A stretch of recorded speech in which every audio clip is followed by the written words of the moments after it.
Delhi. Professor Kumar has had an outstanding career in the Indian Foreign Service, lasting 36 years, which culminated in his being India's ambassador to France, based in Paris, under his watch, the Indo-French strategic partnership was strengthened and consolidated. Forget it. They are sufficiently impressed, I think. Let's get on with it. Yeah. Thank you. Thank you very much. I think he was laboring to read my CV, so that's fine. Thank you, Dhruva. So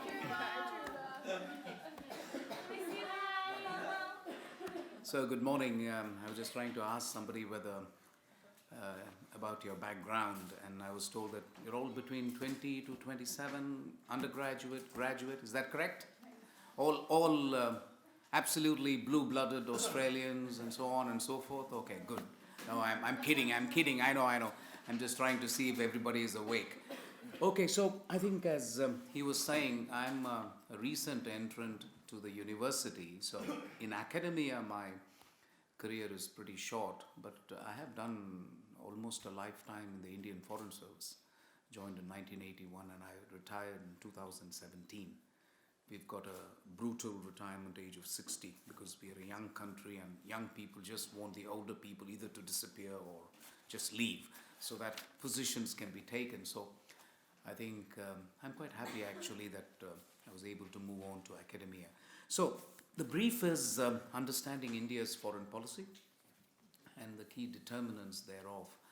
It's not as simple as it seems because India is a complex country, and as the old joke goes, I mean, anything that you say lay with the West, and it would have been an easy choice for India to say that okay, we are dirt poor, we are the largest democracy even at the time, and it would have been easy for us to say fine, why bother too much about independence, autonomy, and this obsession with policy space and having to take a view on everything on the basis of merit. And we could have just said, like many other countries actually, said accept the defense umbrella of the West. It would have saved us so much money in terms of defense. Every single rising power after the US has not had to spend on defense. The exception, of course, is India and China. But other than that, if you see South Korea, if you see Japan, the rise of South Korea, defense was not an issue because that was taken care of. Australia, you had a defense umbrella. You didn't have to worry about your defense. You had to worry about your economic, you got your economic act together. But so this was really the background. And the policy of non-alignment, which I'm sure you've heard, we were the architects, at least the Indian Prime Minister was the architect. And the policy of non-alignment was really based on three things. One, it was that you wanted complete freedom from great power entanglements. We did not want to get entangled with power politics of the era. Secondly, you wanted to preserve policy space. And thirdly, it was also an act of great pragmatism. You just wanted to take decisions on a case-by-case basis. At some level, I think it was very shrewd. It was idealistic, it was moralistic, but it's also very shrewd, I think. I mean, you were, when I say you, I'm saying India. India was a country that did not matter economically at the time. I'm talking 1947, 1950. We really didn't count for anything at all. Years of colonial rule had reduced India to abysmal poverty. And then for that, I think if you're interested in this line of thinking, you should read Shashi Tharoor's book, An Era of Darkness. It's a book well worth reading. I mean, what India was when East India Company came to India and what India was when East India Company left India, it was just absolutely amazing. Is it okay? You can hear me? Okay. So that's, and that's why when people marvel at the rise of China and India, I keep telling them it's just a restoration of status quo ante. Why are you so surprised? We were the richest countries about 200 years ago. You were born much later, that's okay. But you shouldn't lose sense of history. You were the imposters. You were the guys the West was an imposter, not China and India. We were the largest economies 200 years ago. 60-70% of GDP was in China and India. So it's not a big deal that things have come full circle, which often happens in history. Which is why I think for students like you, I don't know the background of each and every one of you, but please remember what the American political scientist said.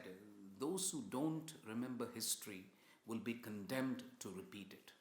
So you must have this long brush stroke of history at any point of time. So I really think that India, by opting for foreign policy based on non-alignment at the time of independence, was actually being at one level moralistic, not wanting to get involved with great power politics, but it was also, I think, an act of great shrewdness. You have really no economic clout to speak of. So to kind of keep your options open and make virtue out of a necessity by saying, I will pick the issues on which I will take a stance. On the rest of it, I'll just stay away. It's why get into trouble? So I think that was really the background. Now, this led us also to assume the moral leadership of developing countries. Since India was not the only country in that situation, number of African countries were yet to become independent. So one axe that we got, or one, one strategic objective that we had achieved independence, and therefore we said we will make it a point to drive home this policy on anti-colonization and say that every other country should also be independent. There's no reason in that day and age for countries to be in the colonial yoke. So we kind of gave support to a lot of African countries, which gave us moral leadership in the developing world. So that was really non-alignment in terms of leadership by Nehru, but also by other leaders, Egypt's Nasser and Indonesia's Suharto, the names spring to mind. But also Tito of Yugoslavia.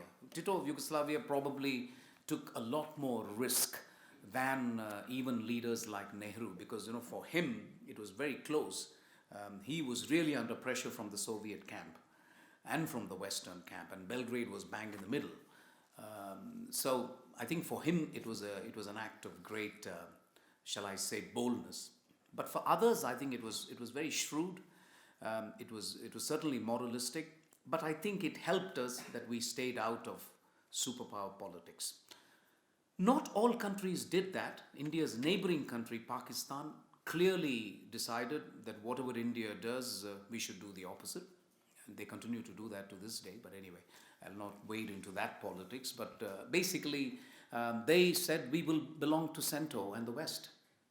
So Pakistan did that.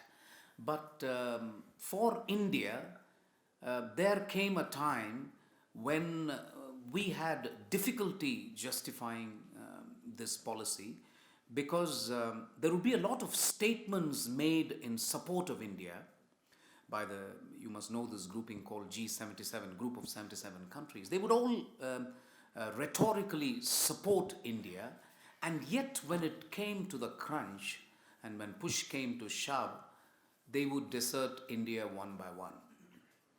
The classic example I can think of is when I was associated closely in Geneva with the WTO, the World Trade Organization, the trade negotiations.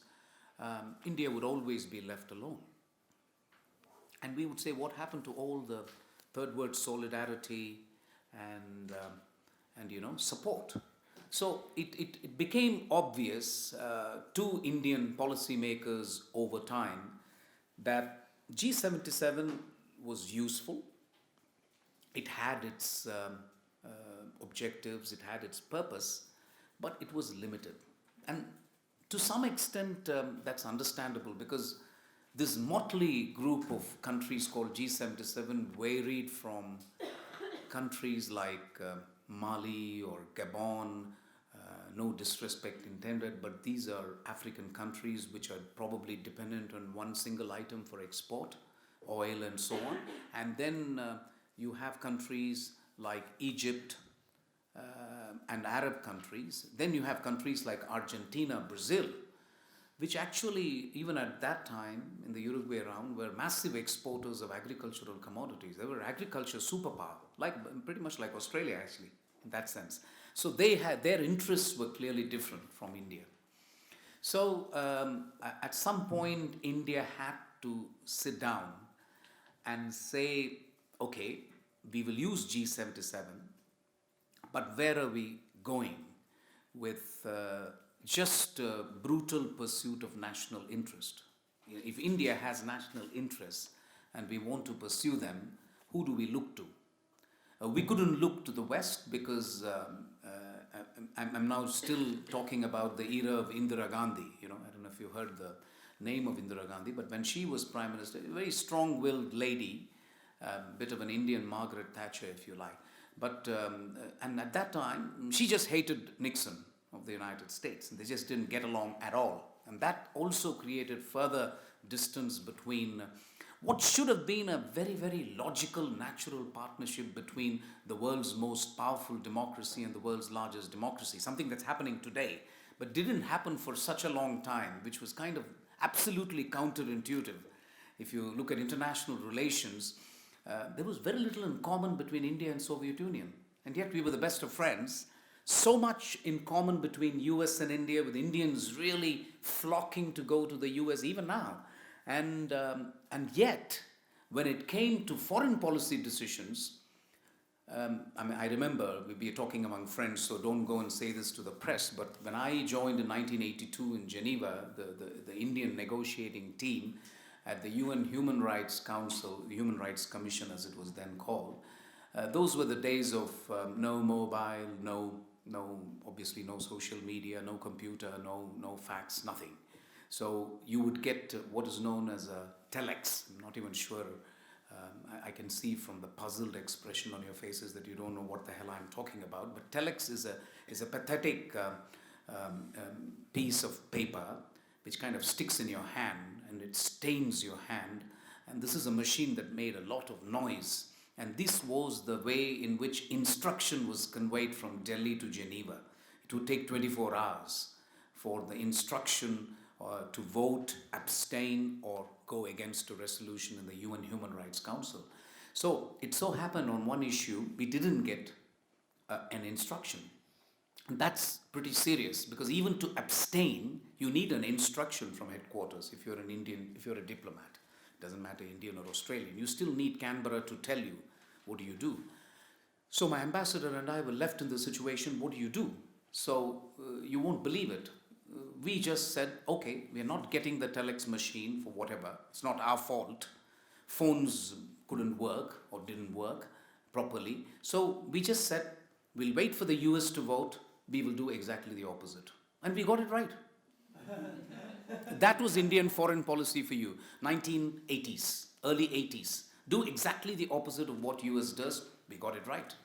So, so you will have to see the trajectory from there on to this day, when 2015, you look at the joint statement between Barack Obama and Manmohan Singh, and we talk of preserving the freedom of navigation in South China Sea.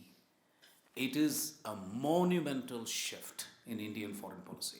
That era seems Flintstonian, absolutely Flintstonian. We've come such a long way. Indians are by definition a very prickly lot. We are ultra sensitive. We want to preserve as much policy space as possible. Would not like to be called anyone's stooge. Those are very, very ingrained. And that also makes us sui generis, actually. So for us now to have come this 360-degree shift in foreign policy is what we will talk about a little today. I'll leave about half an hour for question and answers as well, okay? So at any point you can interrupt me. So from non-alignment, the other landmark event in Indian foreign policy, although it's economic, but I think it's still very much part of foreign policy, was 1991. I shift to 1991. Cold War has ended. There is the disintegration of the Soviet Union, the fall of the Berlin Wall. You know, your generation assumes that the fall of the Berlin Wall was a natural event.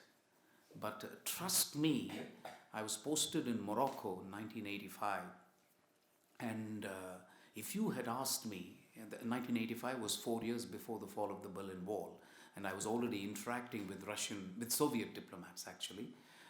Morocco, Rabat was CIA's biggest base in Africa.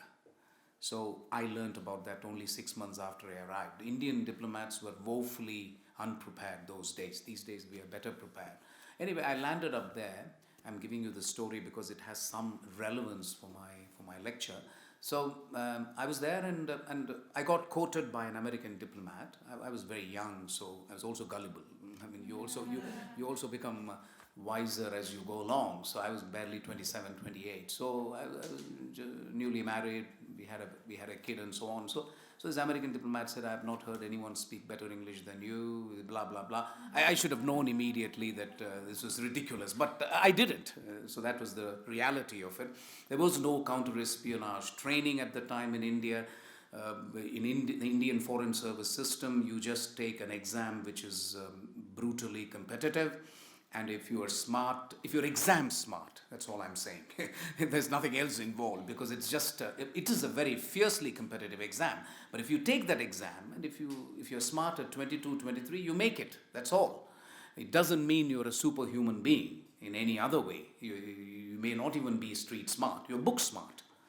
So that's all that it meant at the time. And 1 million people take the exam for 20 seats. So once you have arrived, you kind of, feel that you have arrived. So with all that, that was my first posting. And so this American diplomat, those were the days when being gay was not very, it was, otherwise I would have said, "Oh my God, why is he hitting on me?" But that was also not conceivable, because, that was a different era altogether. People were not coming out of the closet and so on and so forth. Actually, he was happily married as well. So it didn't make any sense at all. But to cut a long story short, and imagine how much life has changed, first of all, the Indian embassy in Morocco counted for nothing. We were not a significant embassy, so I should have immediately, my antenna should have gone up.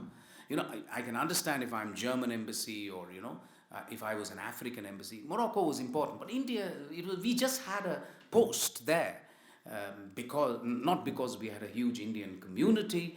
We just bought a lot of phosphate from Morocco for our fertilizer use in India. That's it. There was nothing else. So I must have wondered, why is he cultivating me, wasting my time? So finally, all he wanted to do was, he said, "Mohan, I would never ask you to do anything to give up your principles or your country or whatever. Just call a Russian diplomat home and call me as well." That's all he wanted. That's all he wanted. And because in that era, 1985 in Morocco, except the Russian ambassador, no other Russian diplomat could go to anybody else's house except an Indian's house. He couldn't go to an American's house without permission from Moscow. That was the era. This was Soviet Union, right? And this was the biggest CIA base in Morocco. Anyway, so the bottom line is, why did he want to do that? I came to understand that 2 years later. So the reason is, he wanted the Russian diplomat to defect. For encouraging him to defect, you have to establish a first contact. It's fine. You don't have to look at me like that. Every espionage service does it. I'm sure the Australians do a good job as well. Better job than Indians anyway. So the point is, this should have been explained. But imagine this era, and just 4 years later, you find that Soviet Union disintegrates and the Berlin Wall falls down. That was, I think, an enormous event. And it'll only be people who come later. We are too close to the event, if you know what I mean, to appreciate it. Similarly, the internet, the social media, you guys take it for granted. But for a generation like mine, which did not even have a fax, And now the job of a diplomat has become so complex. We have a president of an important country who's tweeting policy all the time. You have to follow that, for one thing. So, it's huge, the kind of revolution that's gone on. So, I think 1991, I go back to that because India was broke. 1991, India's foreign exchange reserves touched zero, literally zero. IMF and World Bank refused us a loan. And the only way in which we could get a loan from the Imperial Bank of London, given the colonial relationship we have with UK, was they said, sorry, we are not able to give you a loan without collateral. I said, what collateral do you want? They said, no, you can ship gold to us. So we shipped, physically India shipped gold in 1991 to London in order to get a miserable loan of, I don't know, in retrospect, $350, $400 million. It seems like a ridiculous amount today. And for the first time, I was posted in a place called, a difficult place called Kinshasa, Congo. I was chargé d'affaires, and the government of India sent me again a telex, for want of a better communication. They sent me a telex saying that we will not be able to pay diplomats for 3 months. In the Indian context, I want to emphasize that you join the government service because your salary is assured. That's one of the main reasons you join the public service, among other things. Of course, you want to serve the public, idealism, blah, blah. But also because your salary is assured. They can't fire you, right? That's changing now, but anyway. So for me to kind of realize they're not going to pay me for 3 months and we're living abroad, we were all living hand to mouth. If I said to you my salary, it was probably the cost of 4 pizzas or something. So, it was bad those days. So 1991 was a low point in Indian foreign policy. We had followed a policy of non-alignment. We had followed a policy of autarky. Autarky, everybody knows autarky. Autarky is an economic policy where the country decides we will import nothing. We will just make all the shoddy goods ourselves, even if it is shoddy. So everything from a safety pin to a rocket, India decided we will make it ourselves. So we had this hideous car called Ambassador. There was nothing ambassadorial about that car actually. It was like a tank. But we said we will not import a Toyota because the moment you import a Toyota, then your domestic industry, car industry takes a hit. You can't compete. So we had that policy until the 1991. So in 1991, we had that issue. So we then carried out the first most important wave of economic reforms, which kind of leads to a different foreign policy trajectory, which is why it's important to remember 1991. So we reformed out of compulsion. We did not reform out of conviction, and that's a difference. So Indians are great reformers out of compulsion, not out of conviction. थोड़ा बाहर जाइए, please. Hello? बात करना है, बाहर जाइए. Sorry, I just lost my train of thought. So we in 1991 we had no choice but to reform. And fortunately, it also coincided with the Uruguay round negotiations. So India had tariffs of 140, 150% on goods in general, because we were just against imports, and we said we will make everything in the country. So in economics they call it the infant industry argument. That is, you cannot develop an industry if you subject it to brutal competition without that industry having achieved a level of competitiveness. It's a well-known theory. And so we were able to reform in 91. 91 reforms gave us a lot of leverage. One of the reasons of the Uruguay round agreement was actually to price open the markets of India, Brazil, because we were large markets, and these markets were relatively unexploited. So one of the reasons of the West's interest in India in 1991-92 was India's large growing population. which would have, which served as a fantastic market for goods, and the West was already getting saturated with luxury goods and so on. So that kind of gave us valuable leverage. 1998, huge setback again for Indian foreign policy. We conducted the nuclear tests. You're all aware of this earthquake in foreign policy terms.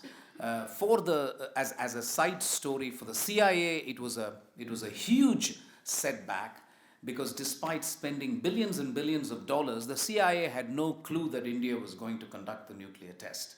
They had satellites, they had everything. I also must tell you that despite Edward Snowden, Wikipedia, WikiLeaks, and so on, the one system that he wasn't able to crack was the Indian classified cipher system. Not because it was technologically fantastic, the Indian system, because the Indian system was laborious, painful, and was 18th century Flintstonian. The system we use for cipher messages between diplomats in India is very funny. The British gave it to us in 1926, but we have kept it. So the Brits are actually now taking lessons from us to go back to it.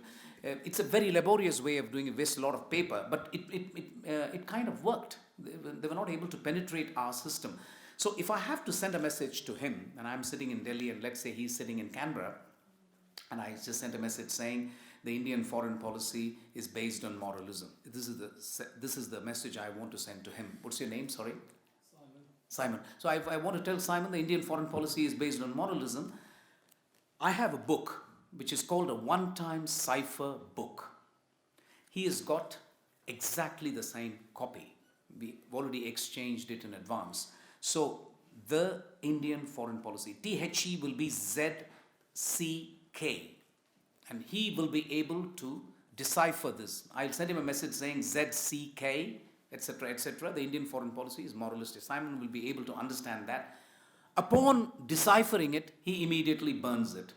He doesn't shred. We don't shred, we burn. Bad for the environment, but it works against people like Edward Snowden, so not bad. So we do that. And this system has worked wonders. And we have, in every embassy in the Indian context, we have a place called the strong room.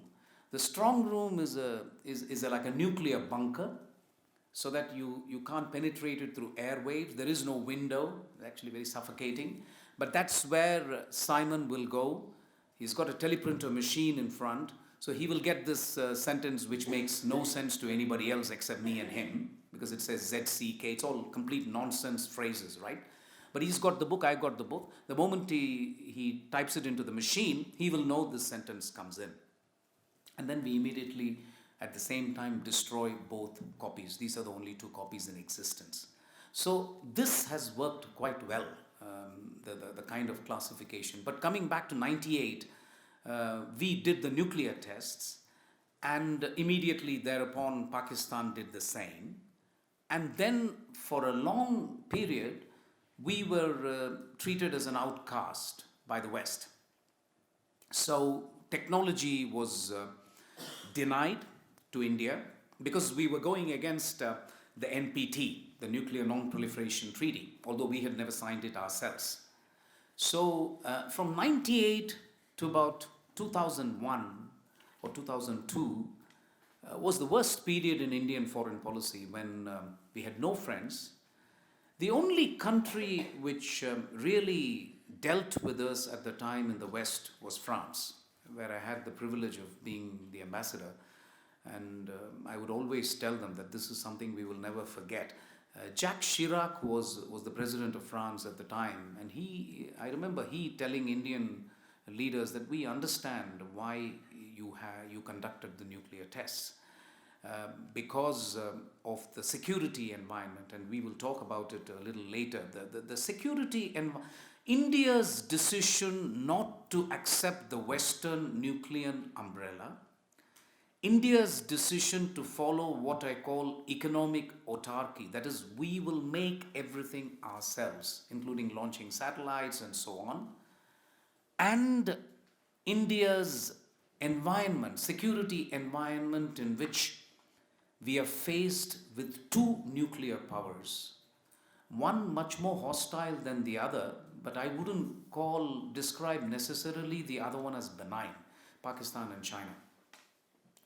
So it is not possible, it would not have been possible for India to continue with this unviable situation, where on the one hand you say you do not want to be part of the Western nuclear umbrella, you do not want also to kind of sign the NPT. So then what do? So we were absolutely left with no choice. Once we realized that on our borders we had Pakistan and China, we simply had no choice but to conduct the nuclear tests and go nuclear and say we are a nuclear power, whether you guys like it or not. Anyway, so 2001, 2002, then I think the credit for the reintegration of India into the world order and to make us less of an outcast or a pariah, the credit should go to the most unlikely of world leaders, George Bush too. I know he's ridiculed about, not having as much, shall we say, astute understanding of foreign policy or whatever. But I would say that he was one of those people like Ronald Reagan, and I don't know the Australian equivalent of that, but conviction politician.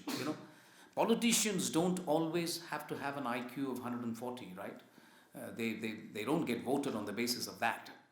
But politicians, if they can listen to advisors, and if they can catch hold of an idea and say, this is what I'm going to go after. So I think for India, I would say George Bush, for example, caught on to this idea, and he said he fundamentally re-examined US's relationship with India, and he would ask very innocent questions.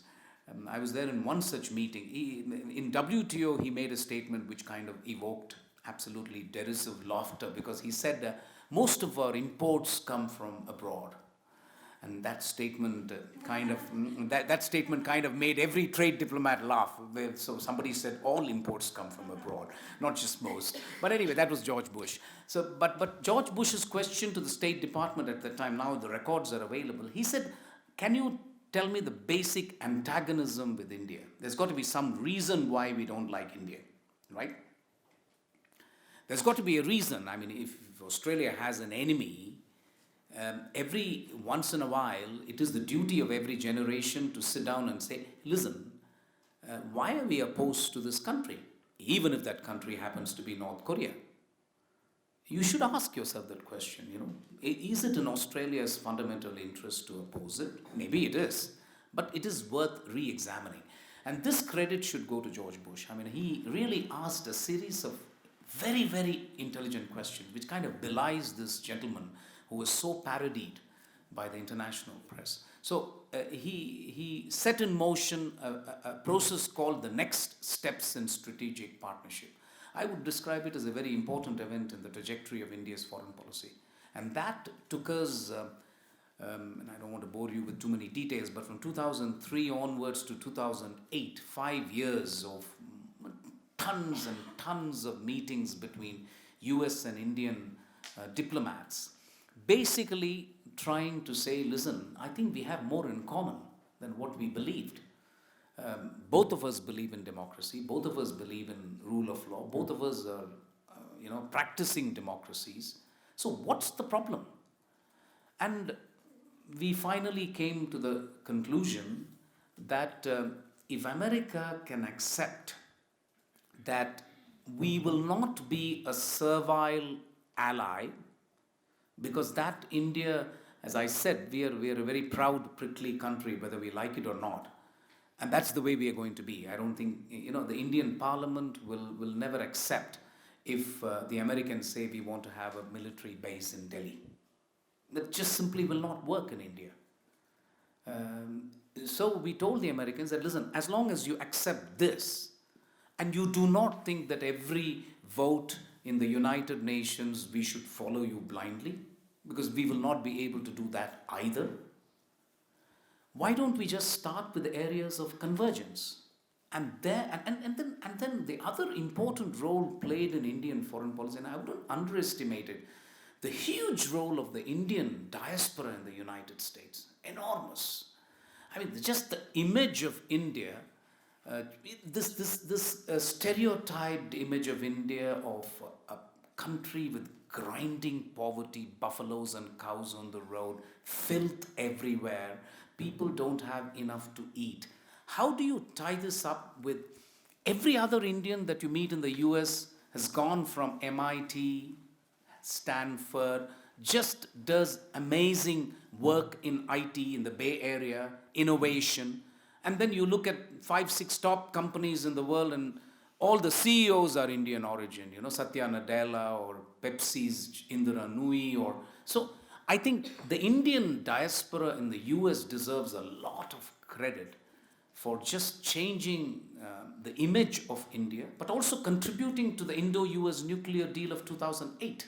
So the 2008 nuclear deal with India is what was a defining moment in terms of unleashing India's potential and in terms of leapfrogging, and I would say 2008 is when we stopped really being a completely non-aligned country. We will not, take sides and so on.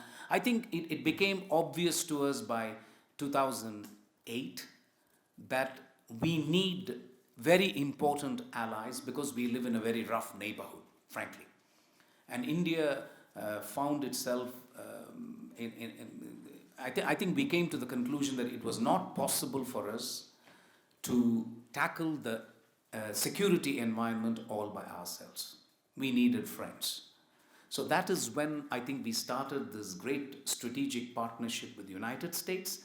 But then 2008 to, let us say, 2015, and there is a reason I mentioned 2015, I'll address it presently.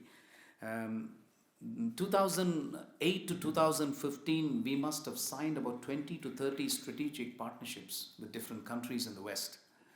So I think India's foreign policy, there are a lot of people who would argue that this is not non-alignment anymore, and I would completely agree. Because I think while we managed to not be an alliance partner, it would still be a problem for India if the US said India was our ally. We still prefer to say we are natural partners, but that's the distinction without difference maybe. But I think the point I'm making is that there's such a large convergence of interest, and this had to do with the diaspora. It had to do with science and technology as well. There's a lot of dual technology which was deprived to us following the conduct of the nuclear tests. That was, I think, restored back to to India. So I think India was able to fully benefit from the strategic partnership with these countries.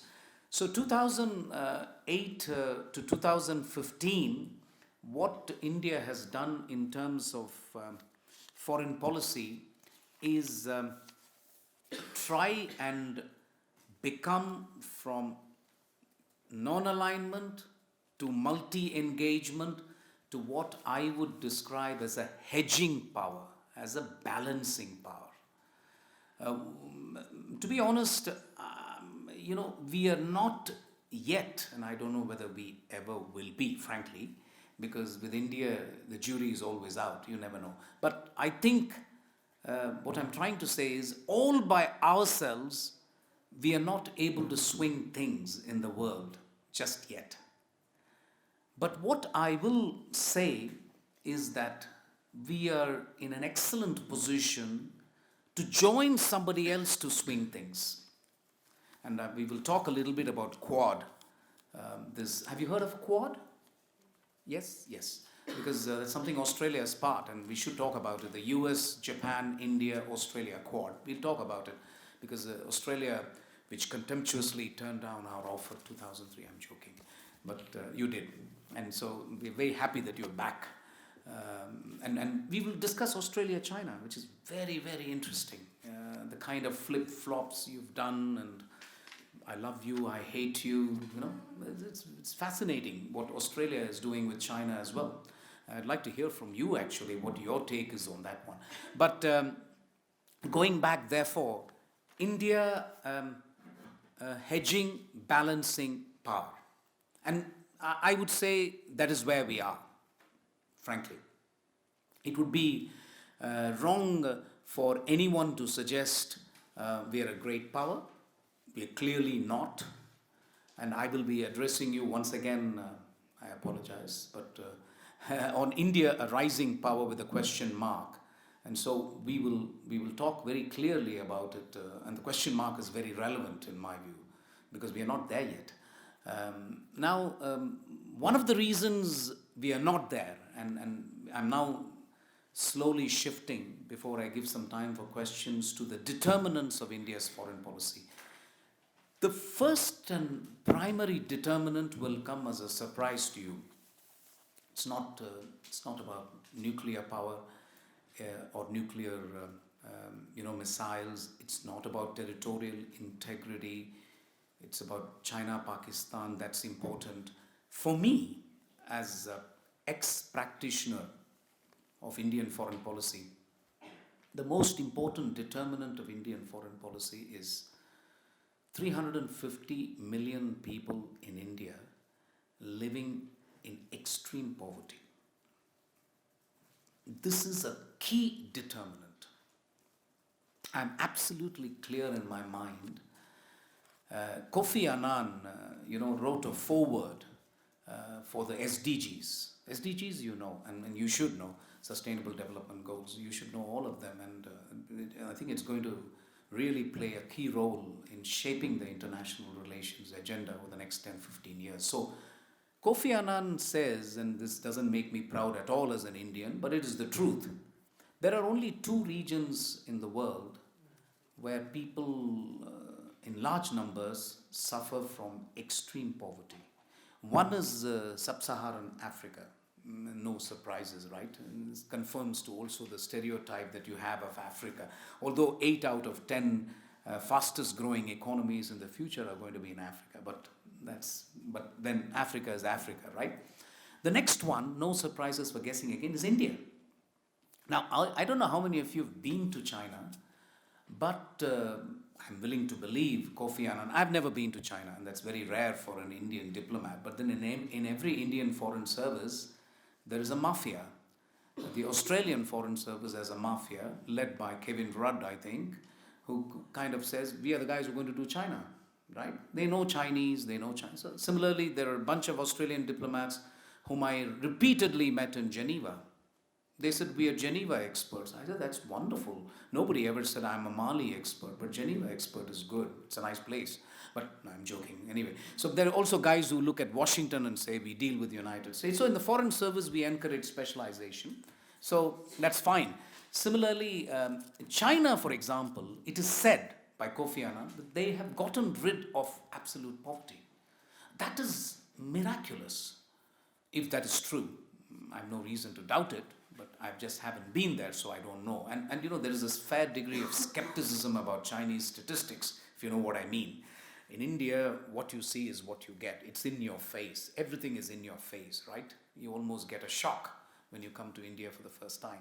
But in other countries, it may not be the same. But let's assume that if these are the two, the most important determinant for Indian foreign policy is as long as we have 350 million people. It's not a small number.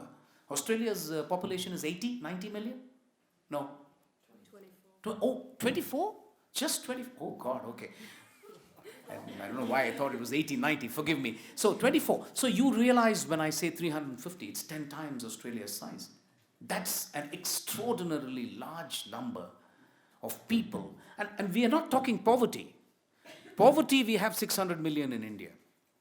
And maybe you also have a fair amount now in Australia. Who knows? I don't know. But I'm sure there are some people in Australia must be poor as well. So poverty is different. And I'm willing to accept that every society, especially since we have carried out neoliberal reforms and so on. And anyway, I'll not get into that because that will sidetrack me from today's subject. That's another one of my favorite topics. What the market, the invisible hand of market, and Ricardo's theory. But we will not get into that. The role of the state is important. I'll just say that. But I think what I'm saying in India is not poor people. Poor people, we have 600, 700 million. What I'm saying is 350 million people who do not have access to 24/7 electricity, water, sanitation, housing, enough to eat. Fortunately, at least we are no longer going with a begging hat in our hands. The green revolution in India at least has made sure food is not an issue. I would say clothes is also not an issue, but everything else is. No access to healthcare. And the only country I understand, because China, again, I'm told it is in a different category, the only major country in the world which does not have a social safety network. There is no social insurance at all. There is no dole. You guys have a dole, right? If somebody loses a job in Australia, you go to the government and say, I need $1,000, I don't know, 1,500 Australian dollars, whatever. There's nothing like that in India. You're just thrown on the road. So I think as long as this 350 million does not get reduced to, let's say, Australia's population, which is 24. If we can reduce it to 24, we can live with 24. Trust me. We can live with 24. A country of 1.2 billion can live with 24 million in extreme poverty. But we can't. It is simply not sustainable. For me, this is the biggest drag on Indian foreign policy. And that's what I want you to take away from my talk today. Everything else that you hear about China, Pakistan, strategic is fine. But India cannot lay claim to great power status if it continues to have 350 million. That's an awful lot. It is unacceptable. So what we are doing about it, if you're interested, you can ask me a question, we will answer. But moving on, among the other determinants, but coming back to this, therefore, what do we do to sort this problem? So the only way to sort this problem of 350 million, India will need to grow between 8 to 9% GDP. We are doing something like 7. We will need to do 8 to 9% for the next 10 years. The only country which has done this, not Australia, not US, not the West, is China. China did it, call it luck, call it central planning, call it 9 wise men wearing the same kind of white shirt and suit and tie, looking, and doing things with monotonous regularity. They get away with it. Let's be honest. In a democracy, in a democratic polity like India, things are more complicated. But I'm running out of excuses now, because that's not an excuse. The fact is, as a practitioner, ex-practitioner, and as an academician now, I am clear we will not be able to achieve rising power, great power, leading power, whatever you want to call it, with 350 million people acting as a drag. You have to solve it. If you have to solve it, 8 to 9% growth over the next 10 years. This is predicated on a few things. Number one, Western markets have to be open. Big question mark for me now. I mean, I've done this WTO for 10, 12 years. The best part of the 80s and 90s, the markets were open. What you are now seeing in the West, including Australia, is a backlash against globalization. The typical example of this I can give is you take a welder, you know welder, right? A guy who welds, You take a welder in really Hamish country in the United States. He used to get $80,000 a year. My younger sister is an American citizen, so I know the story. So this guy says, all I have done in my life is weld a Chevrolet car.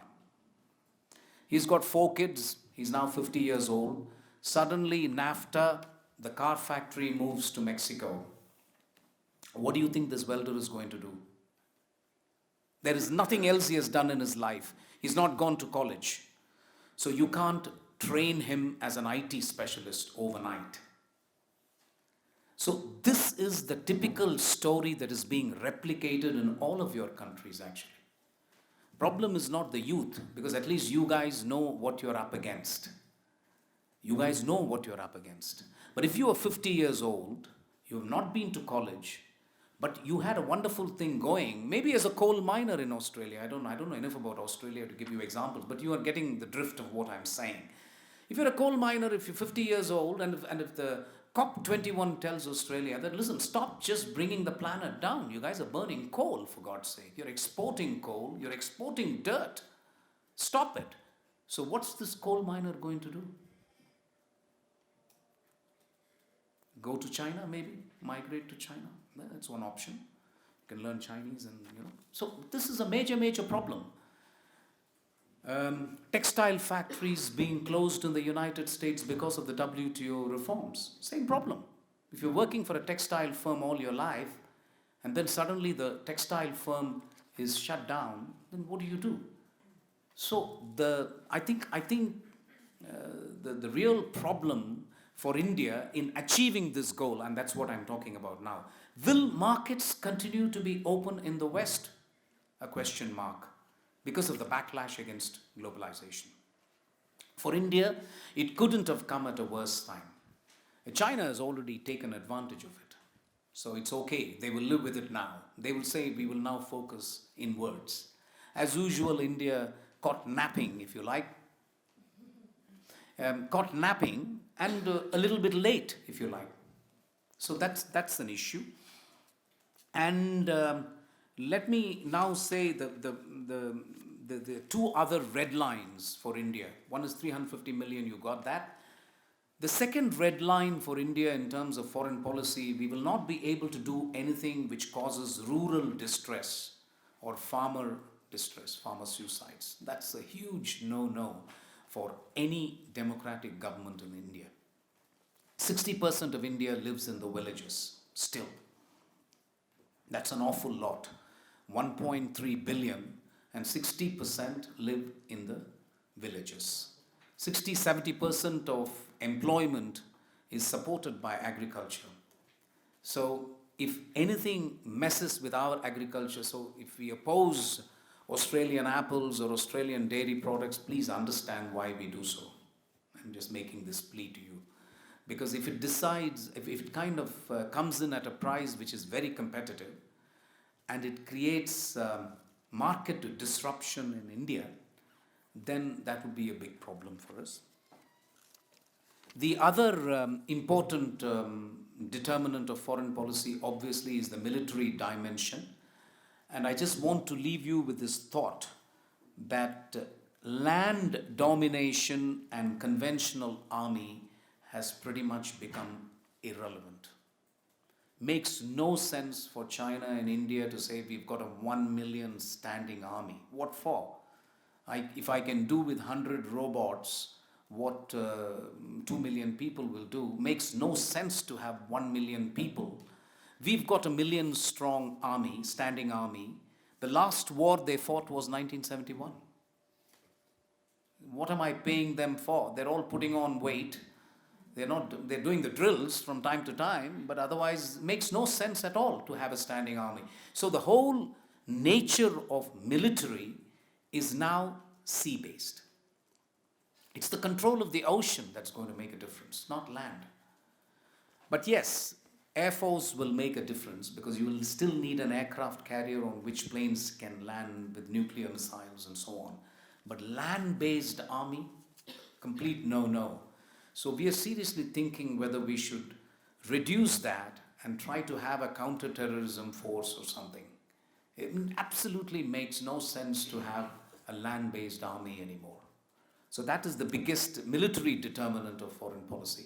But as of this point, we do not have that many resources in the Indian Navy, which explains why we need an alliance. And in this particular case, I can call it an alliance with the United States, Japan, India. We've been having this alliance for 10 years, and we are extremely happy that Australia has decided to join. You had to make a serious calculation because China sees this Quad as being directly aimed at itself.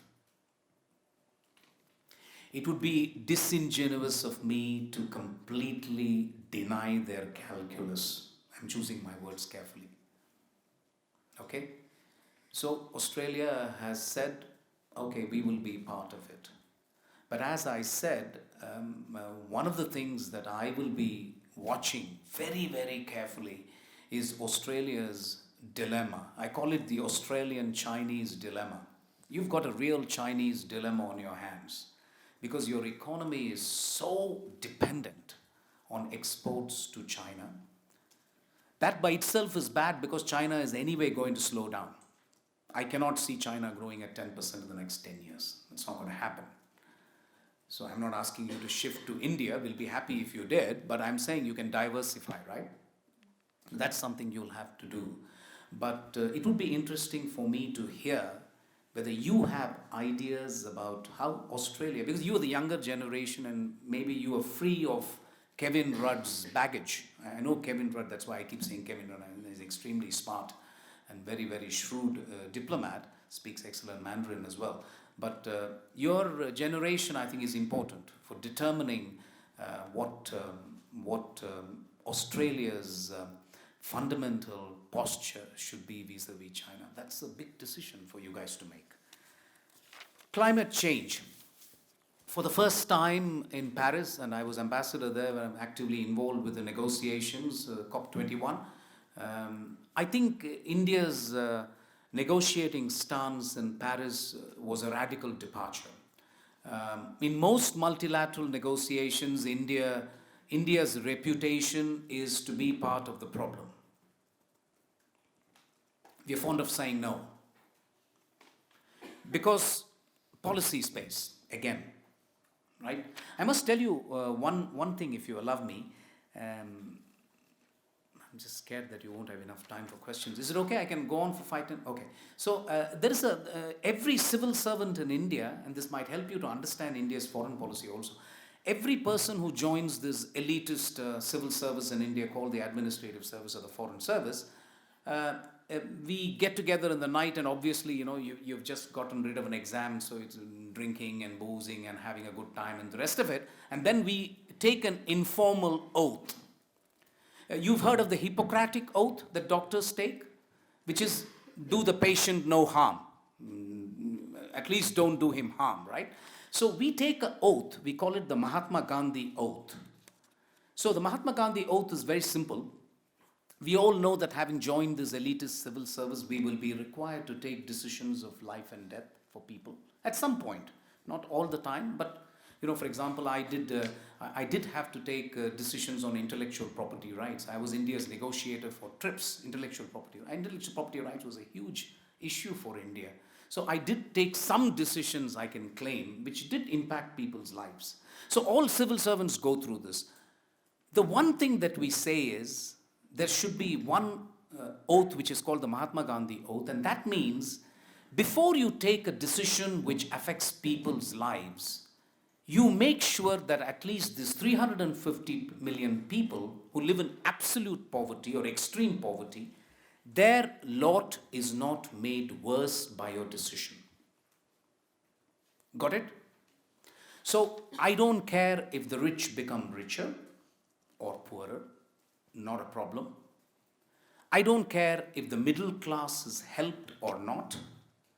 But I have to absolutely ensure that these 350 million people who are really living in extreme poverty in India, their lot does not become worse. So that's called the Mahatma Gandhi oath. Once I have assured that they will not be affected, I may not be able to make sure every decision of mine benefits them. I'm not saying that because that will be difficult. That's a difficult ask. But at least make sure I'm not messing with them. They're already messed up. They're already miserable. So that is an important article of faith, which has led India in the past to say no, no, no. I remember an American negotiator walking up to me with incredulity in Geneva and asking me, listen, intellectual property rights, Indians are some of the smartest guys in the world. What's your problem? Why are you opposing intellectual property rights? You guys will be able to file for patents. You guys are good at innovation. It's the Chinese who are known for discipline, lack of innovation, but this kind of ability to, the military-like discipline to perform and perform and perform. Indians are chaotic, argumentative, anarchic, functioning anarchy. You can see it on our roads. So what's the issue? So I keep telling him about this Mahatma Gandhi oath. Just the patenting of a branch of a tree by an Indian American, which is used in Indian villages for toothbrush. And that was going to be sold at $20 until we filed an objection to the patent claim. So I think you have to understand that for India, that becomes an important consideration. As India becomes an important economy, the freedom of navigation, 80% of trade happens through sea lanes of communication. You know that. So the Suez Canal, the Strait of Hormuz, the Malacca Strait, all that becomes critical. It's not any country's exclusive preserve. South China Sea, Malacca, So you just need the sea lanes of communication to be open. Otherwise, we will have a problem. 70-80% of our oil comes through sea lanes of communication. Indian economy can be choked if Gulf tomorrow says no oil for India. Finished. India, Japan, South Korea, China. These are the 4 countries which will consume 90% of the oil in the next 20-30 years. And all of them get it through sea lanes of communication. So foreign policy has to be linked with sea lanes of communication, or freedom of navigation, as we call it. What else? The concept of Indo-Pacific. After that, I'll shut up and I'll give you a chance to ask questions. Indo-Pacific is a new term, and we love it, not because it's got the word Indo, but also. I think it was known as Asia-Pacific. I mean, it was curious. I visited California first time in the 80s, and it was very interesting. I was never called an Asian. For them, Asian was always ASEAN. It was never Indian. And of course, there are always Americans who would ask me, are you a red Indian? But I think hopefully we have crossed that stage now. There's a little bit more awareness of who an Indian is in the United States. But I'm saying, so I think Asia Pacific is what was traditionally the expression. But now I think what you will find, and it's interesting you come now because it's just 5 days after the Raisina dialogue.